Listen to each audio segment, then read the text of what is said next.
gonna eat your freaking eyeball.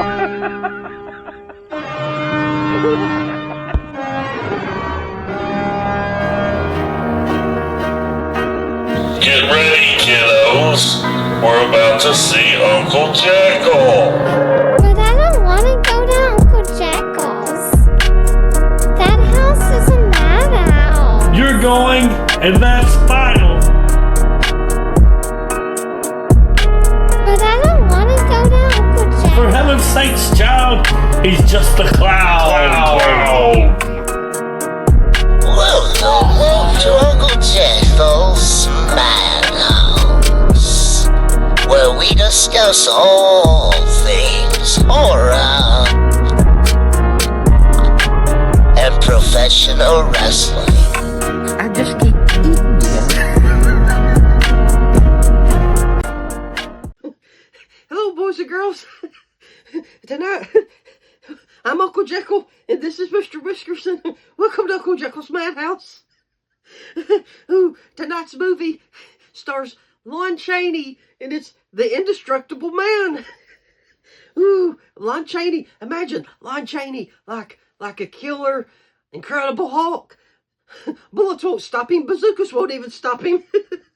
So sit back, grab your favorite stuffed animal, grab your favorite beverage, grab your popcorn, and sit back and watch The Indestructible Man with me, Uncle Jekyll.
Dictating the wrap-up on the Butcher Benton package. I'm Lieutenant Dick Chasen. This hadn't been a routine case, and to find the answer, I've had to put a lot of little pieces together. It began on the day most cases can be called closed. It was the day before the butcher was to be executed. He was visited by his attorney, Paul Lowe, in the death house. It was at this first meeting the Butcher Benton case took its first switch. Well, that's it, Butcher. The evidence against you was so strong, the governor turned down your appeal. You're a rotten liar, Lowe. You started railroading me from the beginning of the trial. And now you're still trying to throw me curves. Look, I don't blame you for being edgy, but get this straight. I didn't double-cross you. I never worked harder for a client. You mean you never worked harder for a client to get him sentenced? You're a fool, Butcher. If you hadn't tried to double-cross Squeamy Ellis and Joe Marcelli, they wouldn't have turned state's evidence against you. But you had to get greedy. You wanted to keep the whole $600,000 for yourself. Well, the boys got sore, and I don't blame them. It was all your idea. You planned the whole job. You hired us. When you found out I'd staged the money, you decided it was time for me to die. You got those two crumbs to turn state's evidence on me. You stinking rotten mouthpiece. We both know that isn't true, Butcher. Now, look, what's the sense in not giving me the money? It's not going to do you any good. Well, I'll have the satisfaction of knowing that none of you three crumbs are going to spend it. What about Eva? Don't you owe her something? If you tell me where the money is, I'll see that she gets your share. I've got a different idea. I'm going to kill you and Squeamy and Joe. Then I'll take care of Eva myself. You thick-headed ape, you're going to die tomorrow. Remember what I said? I'm going to get you. All three of you.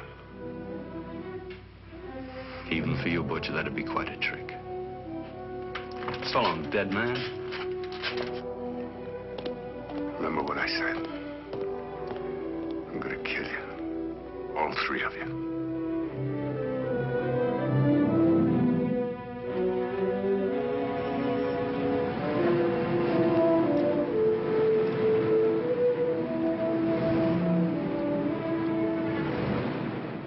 Back in Los Angeles, two men sat in a barroom listening to a newscaster tell his headline story. He played up big the butcher's threat to kill Paul Lowe, Squeamy Ellis, and Joe Marcelli for their having turned state's evidence against him. Squeamy Ellis didn't seem happy over the butcher's threat. Neither did Joe Marcelli. But they had figured, once a dead man, always a dead man. But this was one time everyone was in for a surprise, including the entire police department.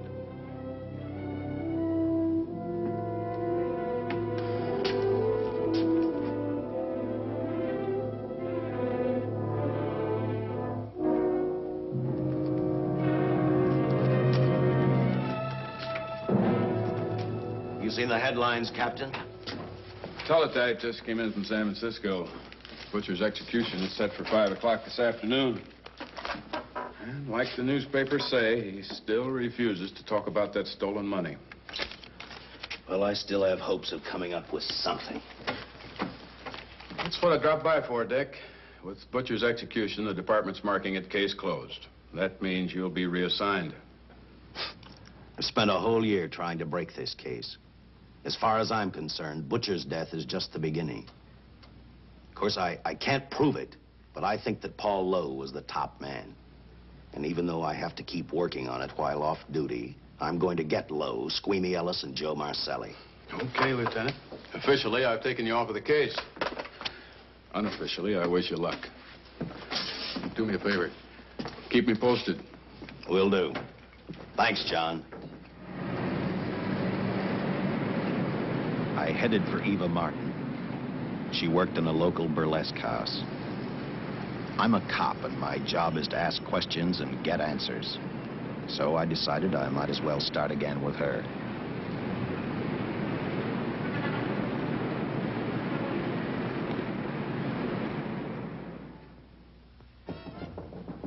Come in. Oh. What do you want? I'd like to talk to you. Talk? You're a cop, aren't you? That's a good question. I can't even find a 3-ton armored car, let alone the $600,000, and I've been on the case a year. I've told you, and I've told you, and I've told you. I don't know anything about the money. I never did. Benton's gonna be dead in a little while. I thought it might make a difference. I never knew anything about the money. Call me dumb. I didn't even know Charles was in the rackets until the trial. Now, take it easy, kid. You're on, Eva.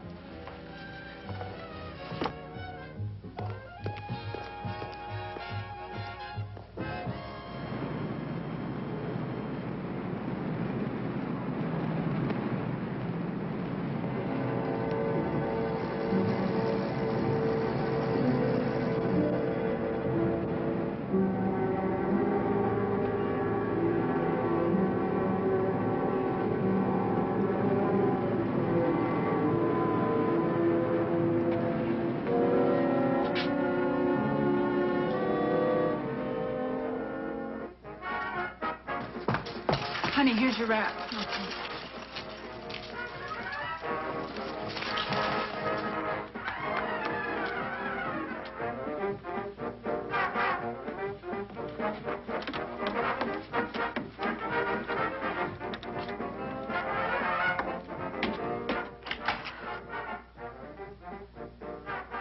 A few moments ago, Butcher Benton, without revealing the whereabouts of the $600,000 stolen in the armored car holdup, paid for his crimes against society in the gas chamber at San Quentin.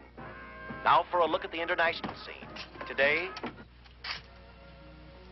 Come on, baby. Don't waste tears on Benton.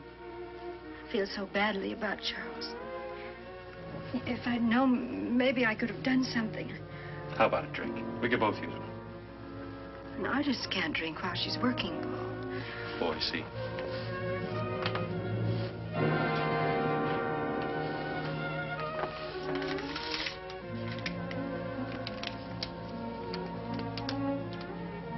What's that? Well, now what's the matter? It's a message from Charles. He told me to open it if he died. Finale, Eva. All right. How about a steak after the show? No, thanks. Not tonight, Paul.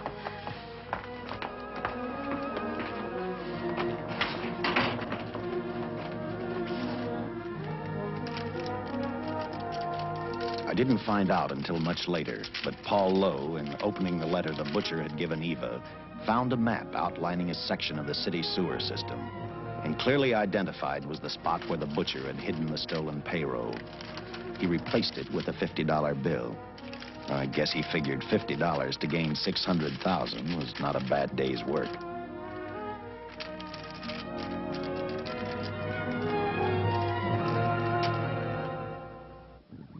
And a few hundred miles away in San Francisco, the case took another switch, which turned the next 72 hours into one long, hideous nightmare. Dr. Bradshaw, a distinguished biochemist, was making preparations for a final experiment which he hoped would lead the way to a cure for cancer. He'd been successful with laboratory animals. The last step called for a human body. And Dr. Bradshaw's assistant quickly made a deal with a local mortuary and returned to the laboratory with the dead body of Butcher Benton.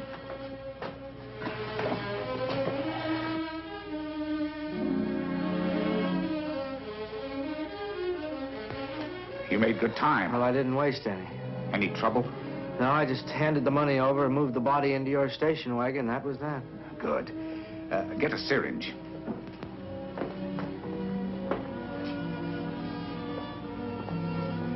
He's in good shape. Well, I hope so. We'll get other blood samples later. We'll run this one through fast. Right. Now wheel him into the machine and then raise him. Right.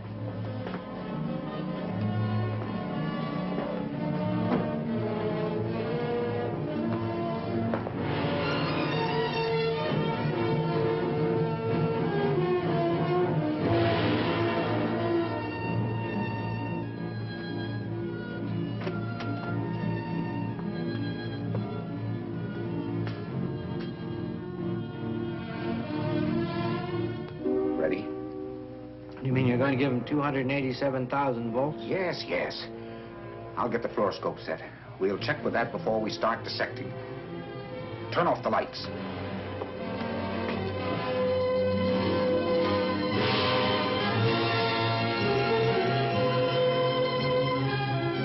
There you are, old boy. If you respond properly and my theory is sound, you'll be more famous dead than alive. Throw the switch.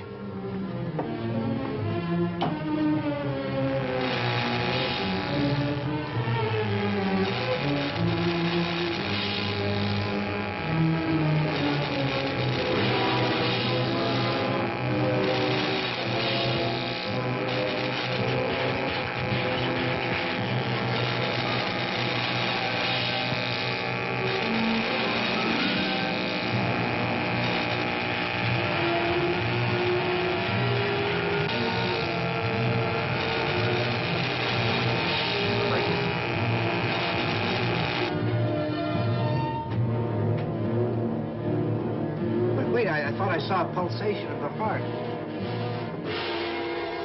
You're right. Dr. Bradshaw is beginning to breathe. You've brought this man back to life. No. The heart muscle has simply responded to a terrific electrical shock, that's all. Yes, but it does prove that the cells still function. Dr. Bradshaw, he is alive. A shock reaction, it can't last. His cells are multiplying now, if your theory is right. We could keep that reaction going longer. But it's worth a try. Get the body out.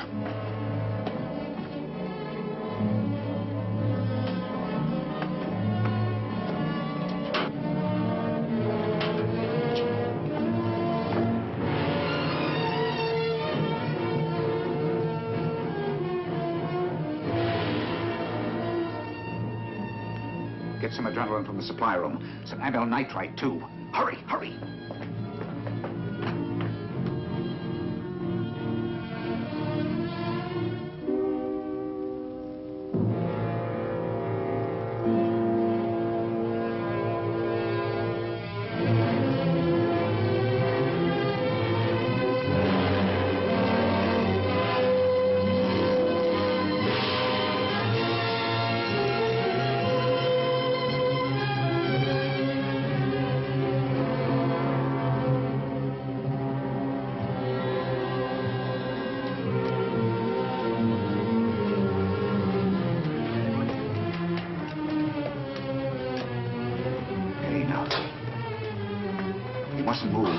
Your heart can't stand the strain.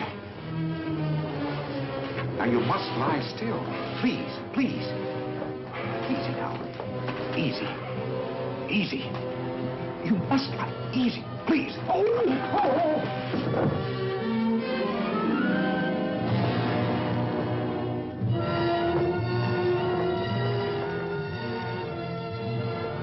Dr. Bradshaw's experiment had given life back to the butcher.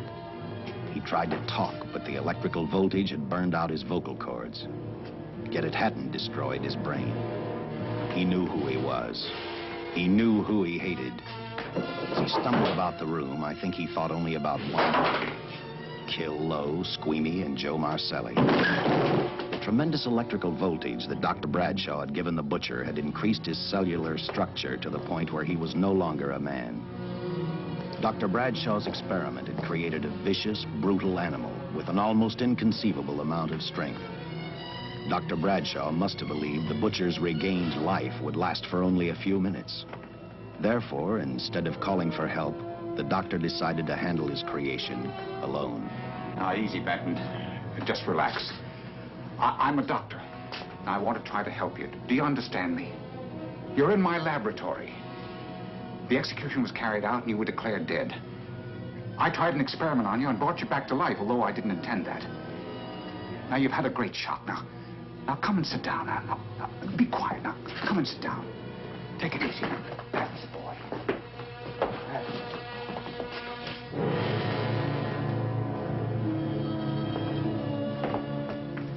Careful. His reactions are violent. How do you explain this? Each cell must have multiplied 100 times, perhaps thousands. His strength is unbelievable. No, it's too late for the amyl nitrite. I want to get some blood samples, make some tests on him, find out what's happened. Now, get me a syringe.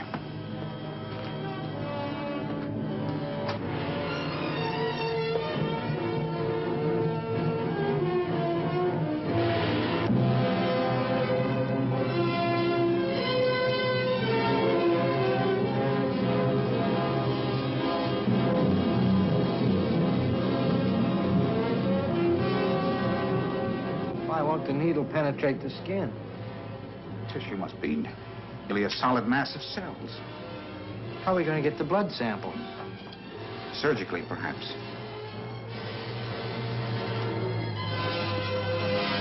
Now, easy. Take it easy. You can't leave here now. I'm responsible for your being alive.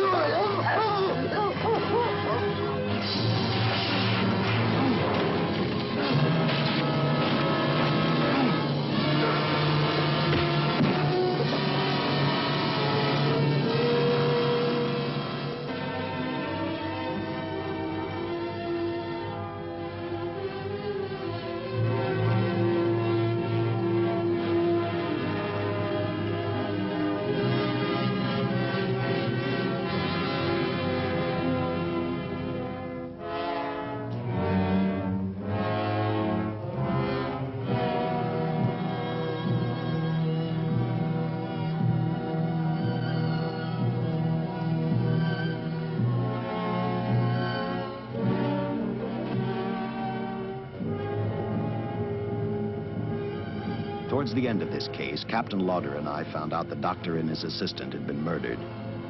But I'm getting ahead of my story. The butcher didn't know how he had been brought back from the dead, and he didn't care. All he knew, he was alive. Then this monster-made man started thinking about Los Angeles.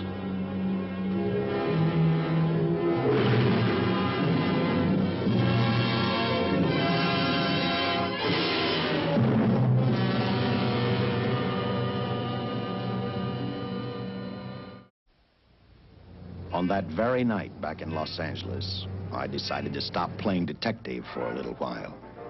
I went to the burlesque house to ask Eva to have dinner with me.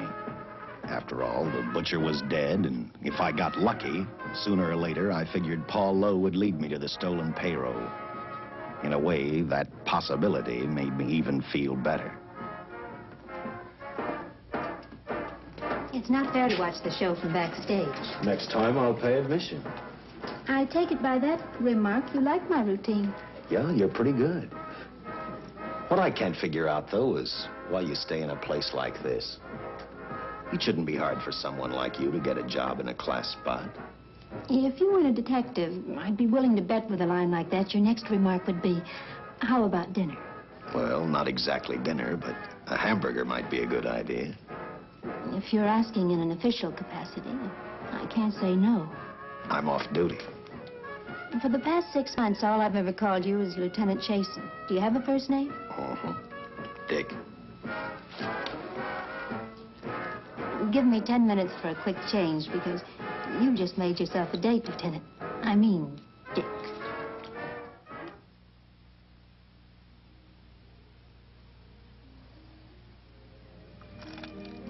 You know something, Dick? I haven't had hamburger in the front seat of an automobile with a guy in a lot of years. Well, from now on, we'll do it more often. That's funny.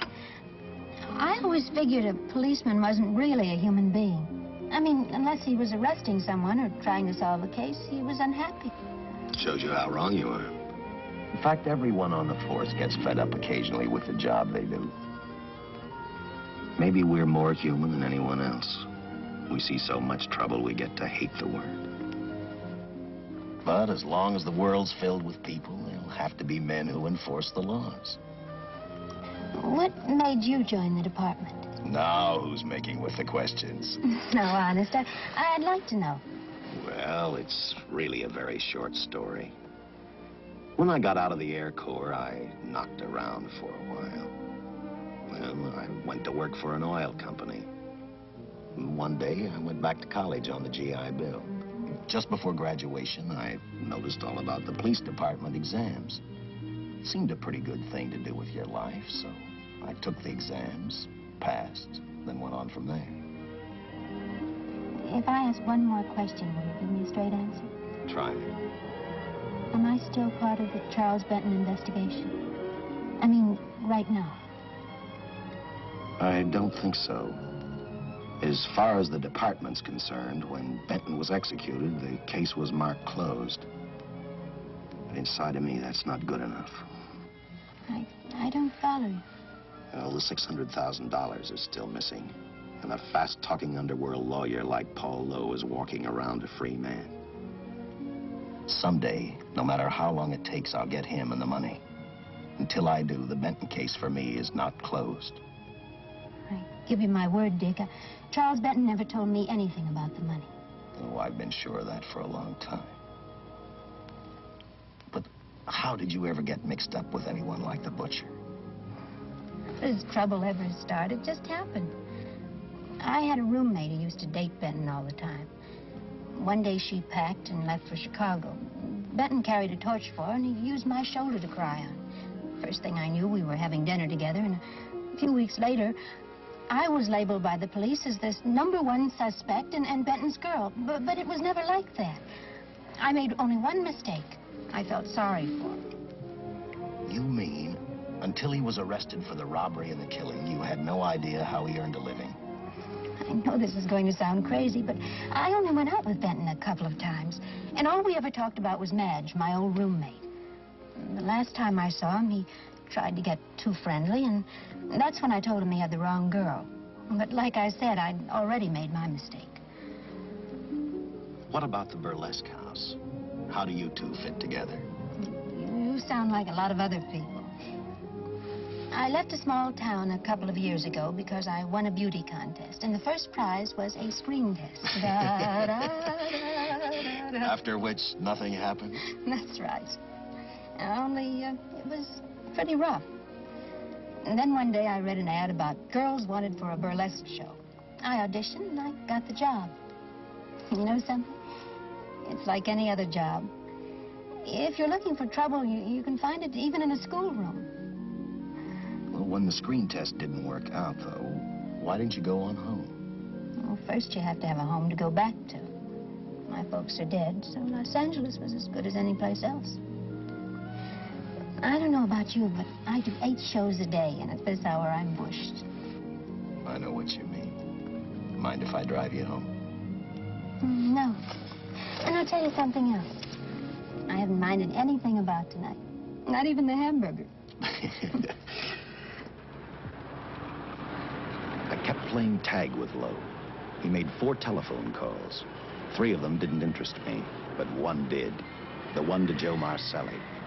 I watched Joe head for his meeting with Lowe, and for some unknown reason, I began to get the feeling that this case was finally about to explode in my favor.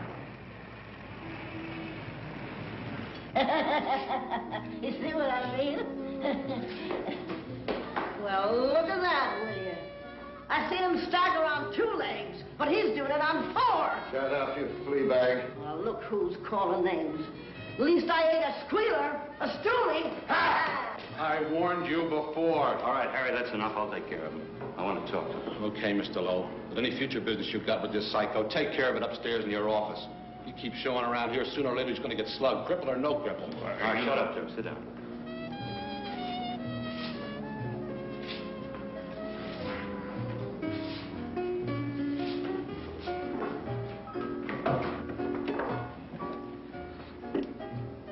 I need a shot, bad. You'll get one after I talk to you. You sober enough to understand? Yeah, I run out of dough. No wonder. Look at you. You used to be the best torch man in town. Now, I don't think you could crack a safe if you knew the combination. No jobs. Nobody wants me since I turned stakes on Benton. That's your doing. You told me. All right, quit crying. I got a job for you. If you can stay off that stuff long enough. You know I can if I've got a job. How much? What is it? There's $2 grand in it for you. Where? Right near where he pulled the job. Interested? $2 grand ain't much out of 600,000. There'll be other expenses. Besides, that money's plenty of it. Now, you want it, or do I get another boy? I'll do it. How soon do you want me to go to work? Set it up for tomorrow night. Call me before noon. I'm going to the races. 1. And that's all. The job's over.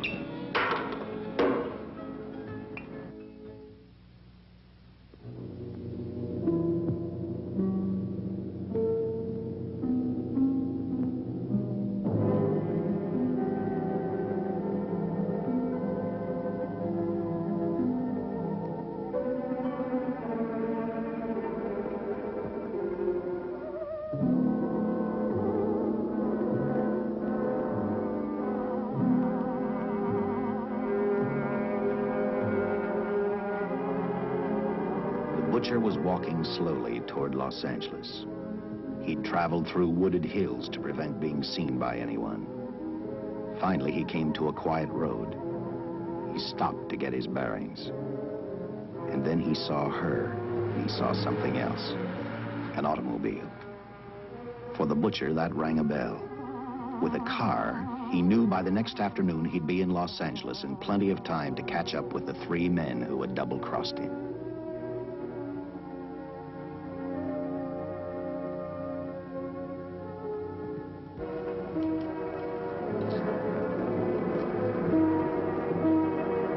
Well, see, you're a real gentleman to be helping strangers in distress. I hope you don't mind me using the babe here as bait. Quite a dish, isn't she? But that's what she gets paid for. Bait, that is. Yes, sir. She's a real shaker artist of my outfit. Carnival man myself. Just call me Connie.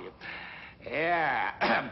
Well, friend, we're in a little bit of difficulty here. Got a flat tire, brand new car, no tools in the back. Why, some of these dealers make my carnival grifters look like babes in the woods.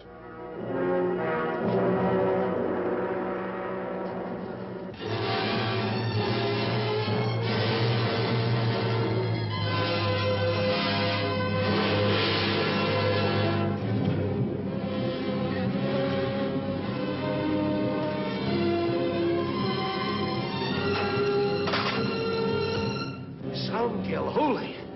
Say, who you with, friend? Let it down. Let it down. No matter who you with, friend, believe me, I can do better for both of us. I'll make a fortune for the both of us. Oh.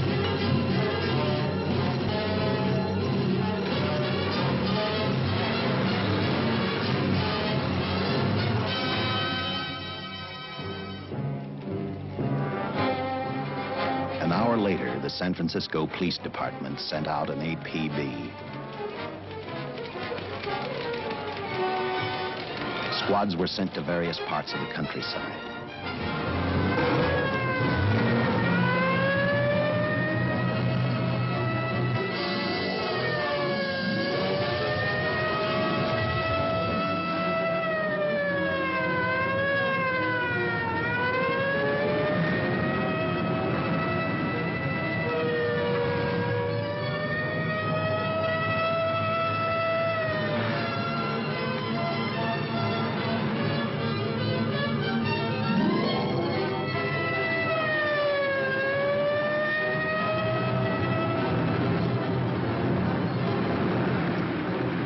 Roadblocks were thrown up to catch the cold-blooded killer the hysterical girl had described. Each squad kept reporting back to Central Headquarters, and each of their stories was the same. So far, none of them had spotted the car the killer was driving. Orders were given to shoot to kill, because from the girls' further accounts, they realized they were dealing with a maniac.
I trust that this information will answer all of your questions. If I can be of any further service, let me know. Sincerely, J.I. Louder, Captain Police, L.A. Another all points from CHP, Captain.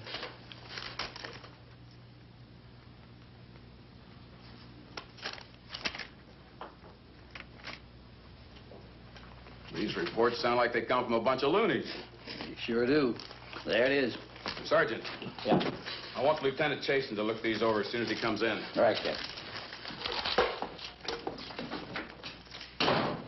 The next morning, I read the stories of the brutal murder of the two police officers. I also read the witness's statement about the bullets having no effect upon the killer. I felt sorry for the witness, and I thought about how easily a person's mind can become confused when suddenly they receive a brutal shock. I didn't believe a man existed who could not be stopped by a slug from a .45. Good morning, Captain. You and the rest of the force are going on 24-hour duty. Seen the headlines? You mean this guy that's running amok up north? Yeah, the latest report, he's killed 2 police officers.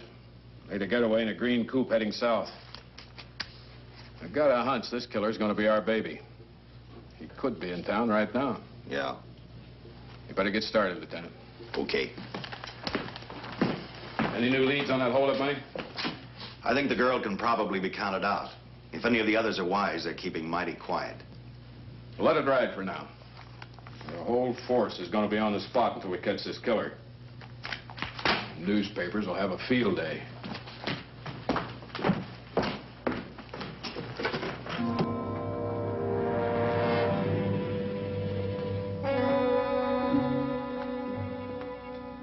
We were wrong about 2 things. The killer was already in our city, and we didn't know he was Butcher Benton. He headed straight for Eva Martin. He went to her dressing room to get back the map he had left in the envelope with her. He wanted first to check his money, then catch up with Lowe and the others.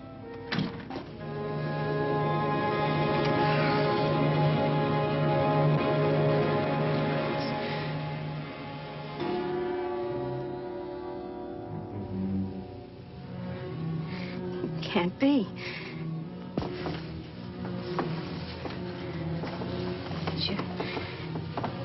You do look like him.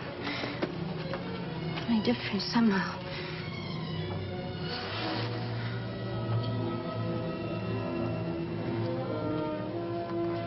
It is you. Why didn't somebody tell me? What's happened, Charles? Those look like bullet holes. Are they?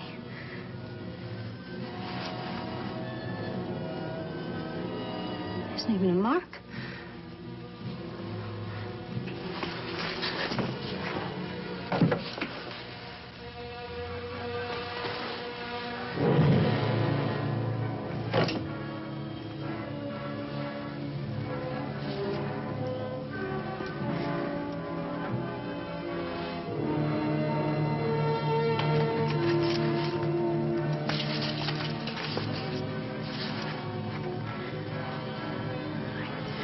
I opened it like you told me. I found the $50.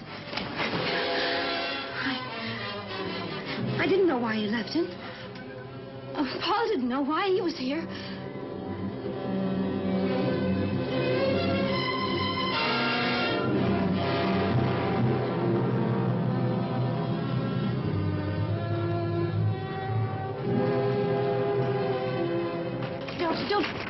Don't play crazy. The name of Paul triggered his hate. He left her dressing room and started for Squeamy Ellis and Joe Marcelli's place. Because he knew, with them out of the way, Paul Lowe couldn't open the strong box where the money was hidden. He thought of Squeamy and Joe first. He was saving Paul Lowe for last.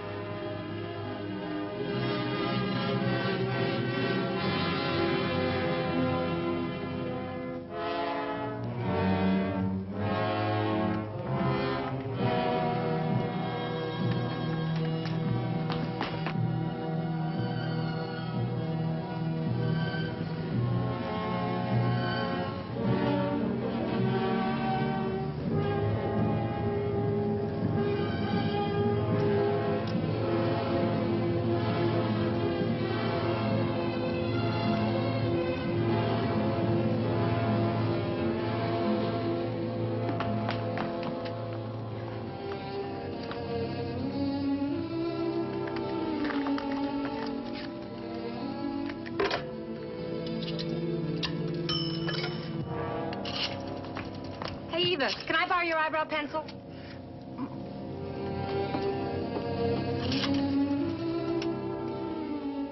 Operator, get me police headquarters. Lieutenant Chasen, please. When do you expect him?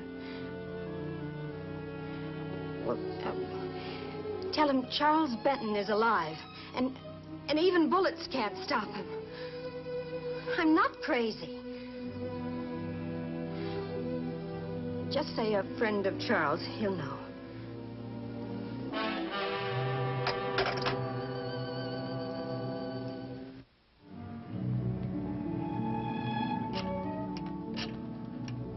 After leaving a message for me, Eva telephoned Squeamy Ellis.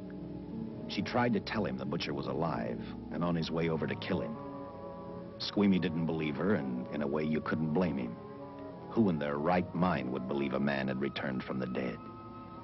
What Squeamy actually believed was that the butcher, before his execution, had hired a killer to carry out his threat.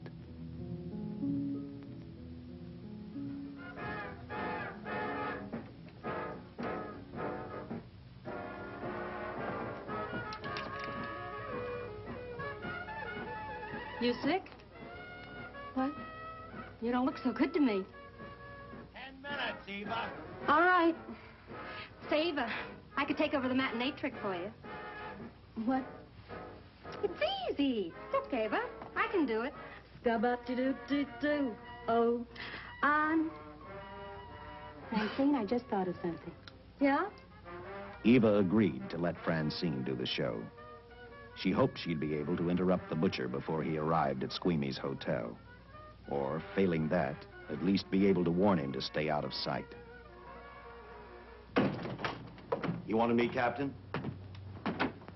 Yeah, I just had a rundown on those fingerprints of the stolen car up north. We got nothing on the driver who was killed or the woman with him. Take a good look at these. There's something funny about these. Yeah. And the boys in the lab can't figure it out either. Those are the killers. They were found on the steering wheel. Looked like they'd been stamped in with a steel die. They sure do. These are Butcher Benton's. What? Well, they look the same to me. How do the lab boys explain that? They don't. Their best guess is a twin brother. An identical twin could have the same pattern of whorls with only slight variations. Ever hear of the butcher having a twin brother? No. Even if he did, it wouldn't explain these freak prints. You didn't pick up your message, Lieutenant. Some wacky dame calls you. And she says Charles Benton is alive. Then bullets won't stop him. If we buy the twin theory... Who was she? Where'd she see him? Well, she wouldn't leave her name. Sounded kind of hysterical to me. Said she was a friend of the butcher's. Eva Martin. Get over at the Follies and see what that girl knows. Yeah. Some guys have all the luck. I never drew an assignment to the Follies.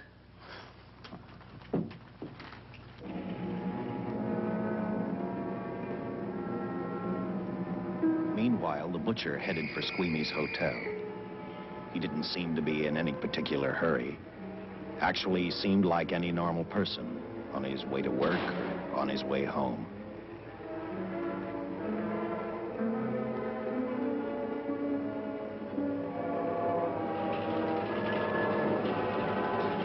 He rode up Angel's Flight, arrived at the top, scanned the hotel building, and then noticed the only exit from Squeamy's apartment, a fire escape.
Butcher was figuring his next step.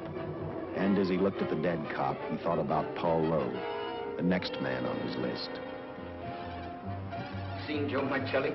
Not since last night when I told him I didn't want him around here no more. Give me a shot.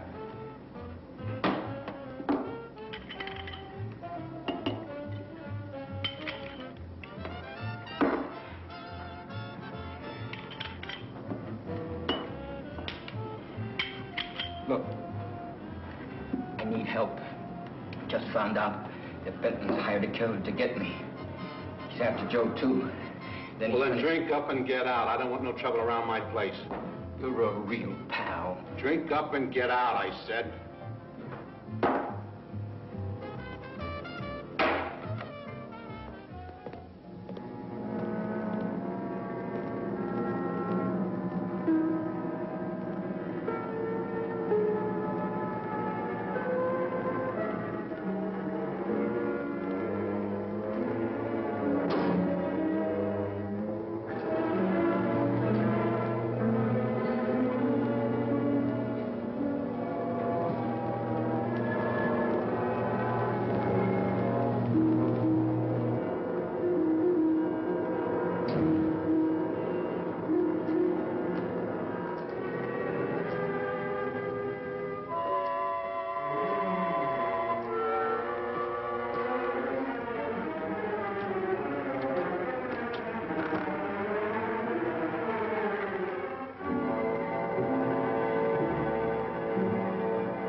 Operator, get me the police. Police! Yes!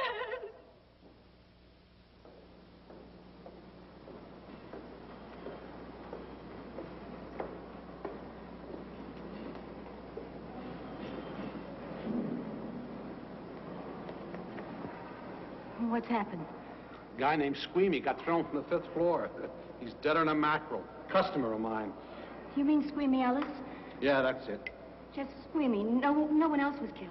Ain't one enough?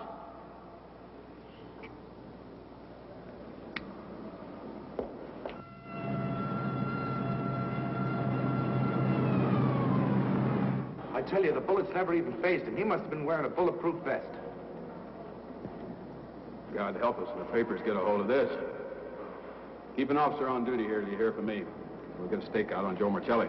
I'd like to talk to Joe. Lauder, I'm going to call San Quentin. Suppose Benton is alive. Every available man's been put on the case now. Yes, sir. All right. All right. Anything new? Report on Dr. Bradshaw, owner of the station wagon. The San Francisco police located his laboratory in the basement of an electrical power receiving station. Bradshaw, what's he know? He's dead. And another man, too, his assistant. The lab is a shambles. But now we're getting some action from San Francisco. Benton's body never arrived at the mortuary where it was supposed to go. An attendant there finally broke down, admitted he picked up some quick cash by handing the body over to a man he was unable to identify. The man was driving a station wagon.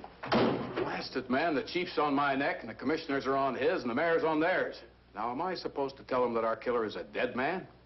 They found a notebook in Bradshaw's lab. It ties his experiments in with a Professor Dwiggins at Caltech. I hope to hear from Dwiggins soon. Captain, report from the valley on a hysterical woman. Reports the presence of the killer. There's the location. Let's go.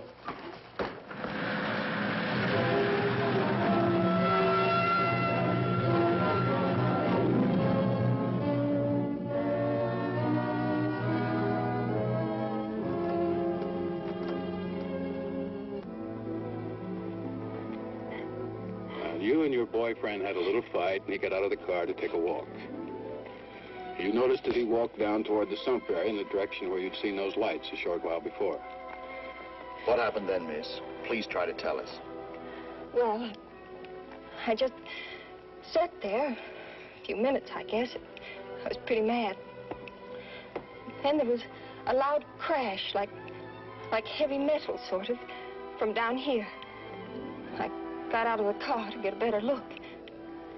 I heard Jimmy cry out something. I couldn't make out the words. Then down here, in a patch of light, was Jimmy. And coming toward him was this man. Big man. Lifted Jimmy up over his head like he didn't weigh a thing.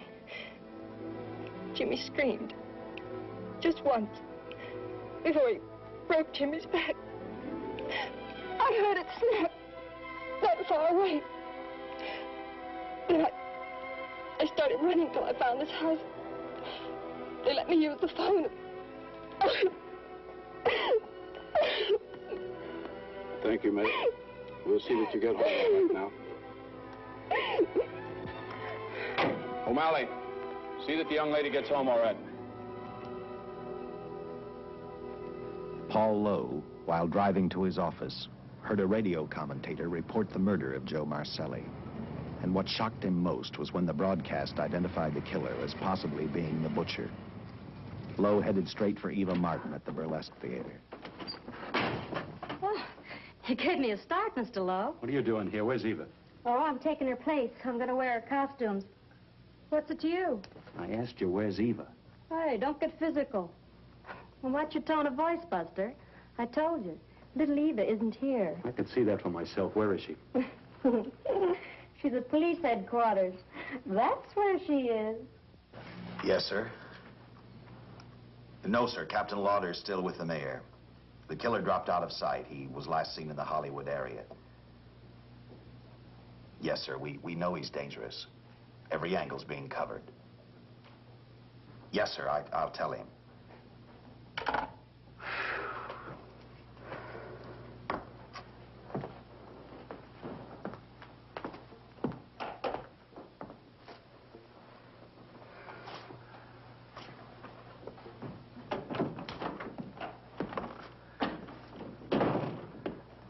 Here, see how these fit.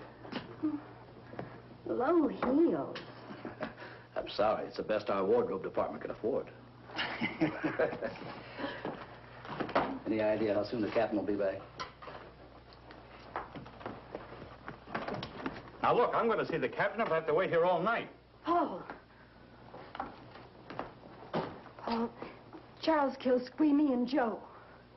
Joe, too? Benton? He's alive. I saw him, but nobody will believe me. I'm checking it. My guess is whoever killed them is on the trail of the money, Lowe. Now, maybe you better start talking if you know anything about it. I don't know anything. Did the butcher have a brother? No, no brother. It was Charles. I saw the tattoo on his arm. Look, I demand police protection. Where's the money, Lowe? You heard me. I demand protection. I know my rights. We put stakeouts on your office and home. Well, that's not enough. It's enough as far as we're concerned.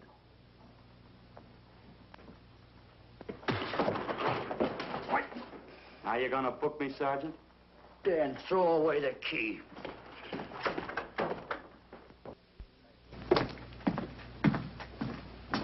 Thank you. Come up with anything yet, Dick? Oh, we've checked every hotel, motel, and rooming house in town. We've run a cross-check on every hangout Butcher ever used. Net results, blank. This is incredible. We not only discover a dead man turned killer, but it's beginning to look like he plays ghost, too. He's somewhere in this city, and if we have to take it apart brick by brick, we've got to get him. I may be way off, but I think Paul Lowe could tell us a lot. Maybe, but it's a cinch he's not going to. Well, suppose he had no alternative. You better grab some coffee. Your mind's beginning to play tricks on you. No, now, wait a minute. When Lowe came to us for police protection, it was because he was scared stiff the Butcher would add him to the list of Squeamy Ellis and Joe Marcelli. Go on. It figures, too. When he slugged the sergeant, he knew we'd book him right away. Oh, this Lowe's a pretty cute character. But we can play the same game. You mean we'll threaten to release him? Well, not exactly. You tell him you realize that he was excited, that throwing the punch was accidental. Tell him we're not going to make a charge, that he's completely released. Lieutenant, you know we can't do that. Lowell made his first mistake when he hit the sergeant, and that'll get him a year. As far as the department's concerned, at least it's a small victory. If my hunch is right, Lowe won't want to be on the streets with the Butcher looking for him. And he may talk, and talk a lot. Enough maybe for us to get rid of him permanently. Even lead us to the Butcher. If he's frightened enough, that might work.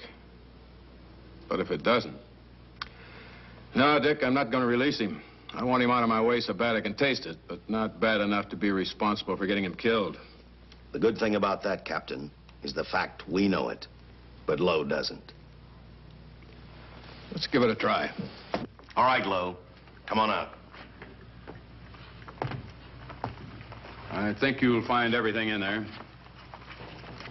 You're free to go, Mr. Lowell. Wait a minute. Who do you think you're kidding? You arrested me for assaulting an officer. Court, I'll plead guilty. With luck, I might get off with 6 months. For a lawyer, you're forgetting a very important point. If no charge is made, there's no trial.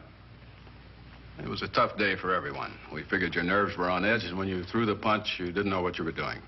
I've squared everything with the sergeant. It's all over, all forgotten. Yeah? Why'd you bring a stenographer? Simply because I wanted a record of our conversation at the time of your release. Okay, Lowell, let's go. Oh, wait a minute. Once out on those streets and I'm a dead man. You let me go, you'll be responsible for murder. Oh, come off it, Lowe. You're imagining things. You know the Butcher threatened to kill me. You set me free, he'll do it. Well, that's just a risk we'll have to take.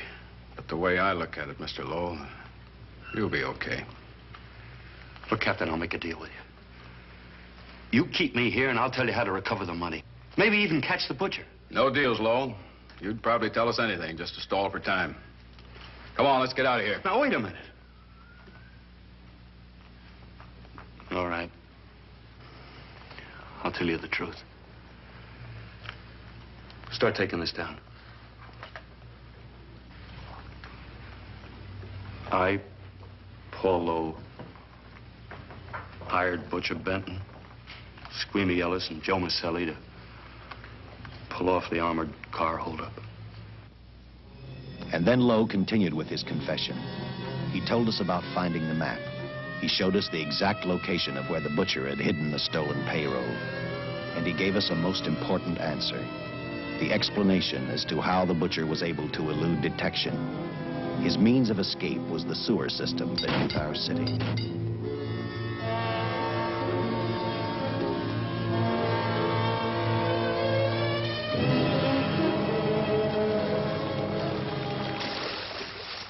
The department went to work fast. Every police squad in the city was detailed to cover a specific area. Every entrance and exit to the Los Angeles city sewer system of 700 miles was covered. Captain Lauder and I, along with several other squads, headed for the entrance where, according to the map, Butcher had hidden the money. Our job was to stop him, and that made me think of one specific question. When we found him, could this monster be stopped? I, for one, wasn't sure.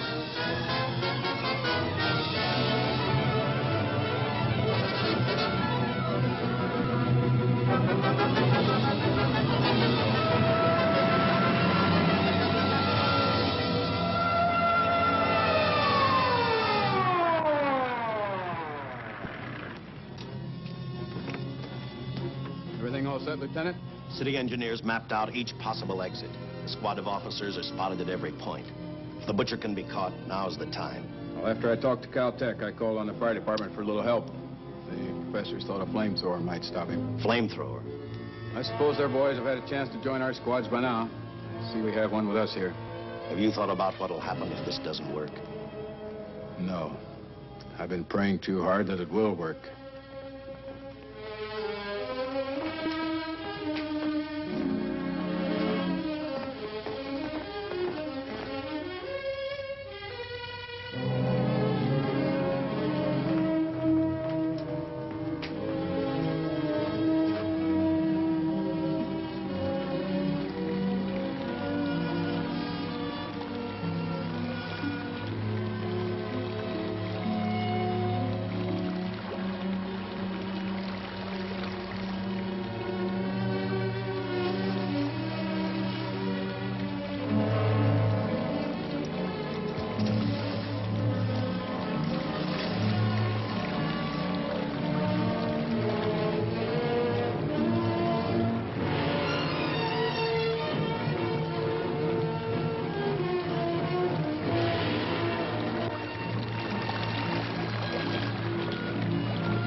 This is where we split up.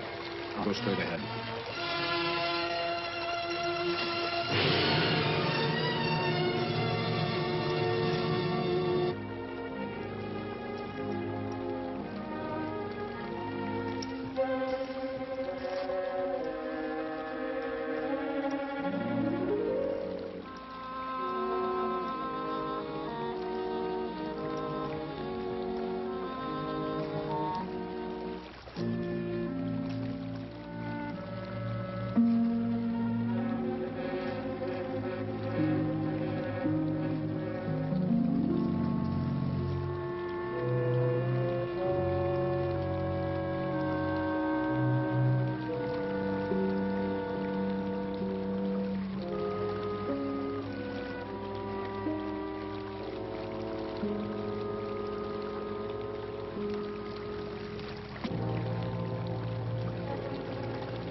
If this map's right, we're off our course.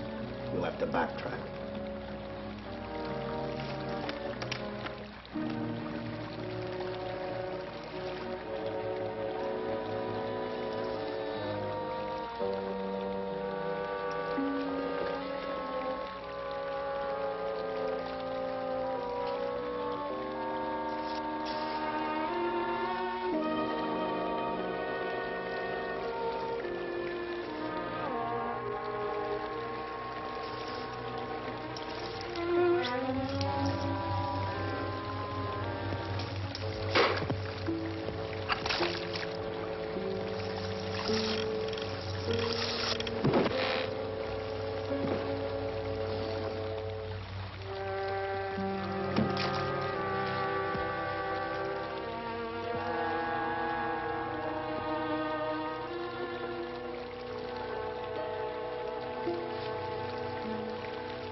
Let him have it.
And the tremendous shock of electricity that brought the butcher back to life destroyed him. The $600,000 stolen in the armored truck robbery has been recovered. Case closed. Well, here are the scientist's comments for your records. I had to fill in a few spots with my own guesses, but I guess that's about the size of it. Did you get any sleep? Oh, some. Not much. How's the girl today? Well, I called the hospital about an hour ago. She'd gone. Gone? Where? Well, she told him she was a working girl and that she'd been away from the job too long already. Quite a girl. Yeah.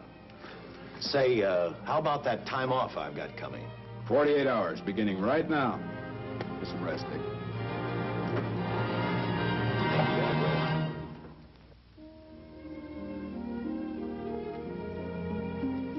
know something, Dick?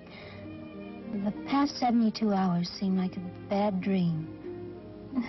That rest in the hospital today really gave me a new lease on life. Now that it's over, I can't believe it actually happened. The important thing is to remember it is all over. I suppose you'll be assigned to another case. I'll have to give up hamburgers in the front seat of the car for steaks in a restaurant. No, I've thought about that. In fact, I decided to do something about it. I started by talking the captain into a short holiday, and just about an hour ago, I got you fired. What? What did you do that for? I figured that being my wife would take up all of your time.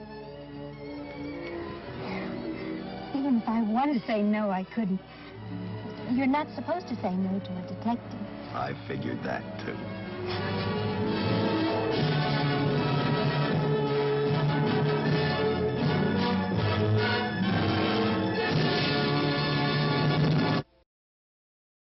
Ooh, that was scary, wasn't it, Mr. Whiskers? Ooh, thank God for those electrons. All those electric boats going through the Indestructible Man. The Indestructible Man. It really fried him like an egg. Ooh, until next time, I'm Uncle Jekyll. Thanks for coming to my madhouse.